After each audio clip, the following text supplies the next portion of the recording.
जिल्हा नियोजनची बैठक जिल्हा नियोजनची बैठक ठाणे जिल्हा आणि मुंबई शहरची बैठक होती। त्या बैठकीमध्ये अनेक विषयांवर चर्चा झाली आणि मुंबई शहर जे आता मुंबई एक आपली आर्थिक राजधानी आहे, इथं जगभरातले लोक येतात आणि या ठिकाणी म्हणून या मुंबई शहरातले जेव्हा मी डीपीडीची एक जिल्हा नियोजनची बैठक घेतली तेव्हा अनेक आमदारांनी सर्वच आमदारांनी काही सूचना केल्या होत्या।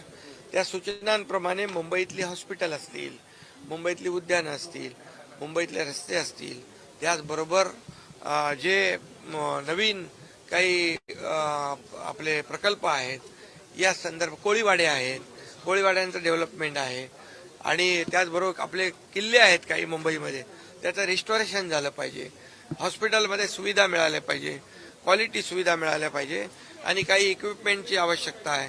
तर अशा सर्व चर्चा जिल्हा नियोजन बैठकीत झाल्या होत्या आणि त्या आजच्या या बैठकीमध्ये मी सर्व सविस्तरपणे अजितदादा आणि आमची चर्चा झाली आणि त्या संदर्भात आवश्यक तो निधी मी मुंबई शहर आणि ठाण्यासाठी जिल्ह्यासाठी ठेवण्याची मागणी केलेली आहे आणि मला वाटतं ठाणे जिल्हा देखील मोठा जिल्हा आहे।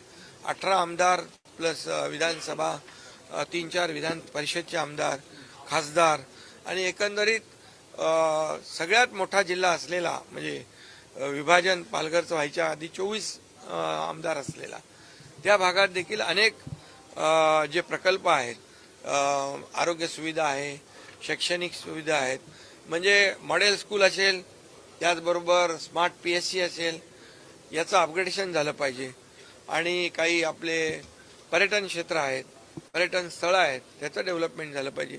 या सर्वांवर आरोग्य, शिक्षण, टुरिझम आणि इतर इन्फ्रास्ट्रक्चर यावर जे पैसे आवश्यक आहेत त्याची देखील मागणी केलेली आणि नक्की मला वाटतं यामध्ये विकासासाठी कुठेही पैसे कमी पडणार नाहीत एवढं मात्र या ठिकाणी सांगतो।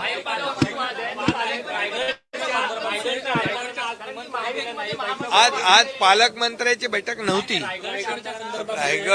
रायगडचा जो आहे जिल्हा आणि नियोजन त्या संदर्भात बैठक झाली।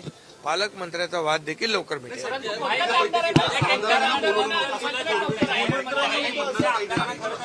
ठीक आहे, काही आमदारांनी त्यांच्या ज्या काही भागातल्या सूचना असतील त्या त्यांनी द्याव्यात, त्याचाही अंतर्भाव मी आणि मुख्यमंत्री आणि अजितदादा फायनान्स मिनिस्टर आम्ही मिळून त्या आमदारांच्या सूचना, त्यांच्या भागातले जे काही प्रश्न आहेत ते देखील आम्ही त्याच्यामध्ये बजेटमध्ये घेऊ।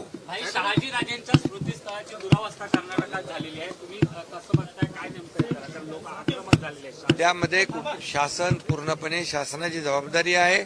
शहाजीराजांच्या समाधीचं स्मारकाचं दुरुस्ती झाले, दुरावस्था झाली आहे, तर त्या ठिकाणी शासन पूर्णपणे ती बाब गांभीर्याने घेईल। मला माहित नाही, मला काही माहित नाही कधी आपत्ती व्यवस्थापन झालंय, आपत्ती कधी समिती झाली मला माहित नाही, पण मला एवढं माहित आहे जिथं जिथं आपत्ती येते, जिथं जिथं आपदा येते, जिथं संकट येतं, जिथं महापूर येतं तिथे एकनाथ शिंदे असतो। दुसरं की आज दिल्ली तुम्हाला पुरस्कार मिळतोय महादेव शिंदे, महापराक्रमी महादजी शिंदे यांच्या नावाचा पुरस्कार मला सरद या संस्थेने आणि अखिल भारतीय मराठी नाट्य साहित्य संमेलन यांच्या माध्यमातून त्यांनी देण्याचं ठरवलेलं आहे। खरं म्हणजे महापराक्रमी महादजी शिंदे यांनी अटक ते कटक अशा प्रकारचा झेंडा फडकवला आणि दिल्लीच्या तख्तावर देखील मराठेशाहीचा झेंडा फडकवण्याचं काम त्यांनी केलंय। असा मानाचा पुरस्कार मला दिल्याबद्दल मी त्यांचं मनापासून अभिनंदन करतो।